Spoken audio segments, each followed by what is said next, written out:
নমস্কাৰ, আসসালামু আলাইকুম। আশা কৰোঁ আপোনালোক সকলো ভালে। মোৰো বৰ্তমান ভালেই। ৰমজান মাহ চলি আছে, ভাবিলোঁ বিৰিয়ানী বনাই খাওঁ, আপোনালোকৰ লগত শ্বেয়াৰ কৰোঁ।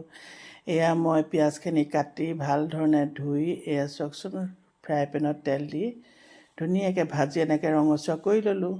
কৰি লৈ এইখিনি এতিয়া প্লেট এখনত এনেকৈ থৈ দিম। তাৰপিছত ল'লোঁ চিকেনটোতো লাগিবই ন বিৰিয়ানী বনালে। তাত দিলোঁ আদা নহৰু পেষ্ট। মই কিন্তু চিকেনখিনি প্ৰথমতে ভিনেগাৰ নিমখ পানীত আধা ঘণ্টা তিয়াই থৈছিলোঁ। তাৰপিছত মই আদা নহৰু পেষ্টটো ল'লোঁ। চিকেনখিনি দি পেলাই এতিয়া মই সকলো ধৰণৰ মছলা ইয়াত দি যাম। জিৰা, ধনিয়া, গৰম মছলা, তাৰপিছত জলকীয়া গুড়ি, হালধি, তাৰপৰা আহিলে বিৰিয়ানী মছলা এয়া পেকেটৰ দিলোঁ প্ৰথমতে। এয়া গৰম মছলাও দিলোঁ। তাৰপিছত দিলোঁ দৈটো লাগিবই। দৈ দিলোঁ। এতিয়া মই ইয়াত দিম, ইয়াত তেলো দিব লাগিব। এতিয়া ভাজি থোৱা পিঁয়াজ দিলোঁ, এয়া ধনিয়া পাত দিলোঁ, পদিনা পাত দিলোঁ, নিমখ দিলোঁ, নেমু টেঙাও চেপি দিলোঁ।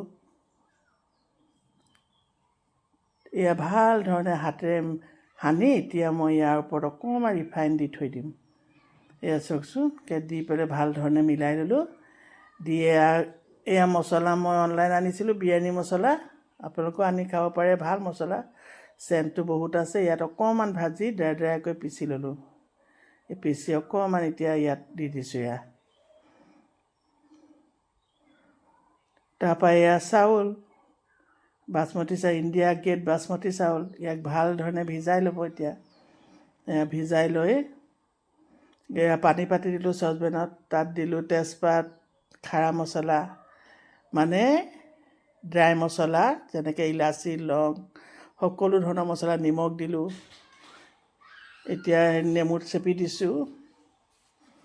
তাৰপৰা অকণমান অইল দিম, দি পেলাই পানীটো উতলিব দিম। তাৰপৰা এইফালে দিলোঁ মিঠাতেল। কেৰাহী গৰম হ'ল, মিঠাতেল দিলোঁ। তাৰপিছত দিলোঁ এয়া পানী উতলিলে চাউলখিনি দি ল'লোঁ। মিঠাতেল দিয়াৰ পিছত ইয়াত মই চিকেনখিনি মেৰিনেট কৰি থৈছিলোঁ যে, সেইখিনি সকলো ইয়াত ঢালি দিলোঁ। ঢালি পিনে চাউলখিনি লৰাই চালোঁ। বেছি সিজিব নালাগে, 60% সিজিলেই হৈ যাব। এতিয়া এয়া হৈ গ'ল, চাউল কাঢ়ি ল'লোঁ। চিকেনো অলৰেডি হৈছে আৰু মোৰ চিকেনখিনিও মই চচপেনটো ধুই তাত ঢালি দিলোঁ। সেইটো সৰু হ'ব ন কেৰাহীত, সেইকাৰণে। এতিয়া মই এয়া কাঢ়ি লোৱা চাউলখিনি ইয়াত দি দিছোঁ।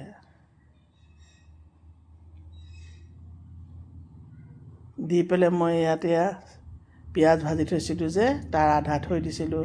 তাৰপৰা এয়া দেখিবলৈ ধুনীয়া হ'বৰ কাৰণে অকণ ফুড কালাৰ দি দিলোঁ। ইয়াৰ ওপৰত অলপমান ঘিউ এনেধৰণে দি দিম চেণ্টটোৰ কাৰণে। এয়া টাৱা এখন পাতি তাৰ ওপৰত চচপেনটো এনেকৈ বহাই দিছোঁ। এয়া মোৰ বিৰিয়ানী ৰেডি। এয়া চাওকচোন কি ধুনীয়া কালাৰিং বিৰিয়ানী।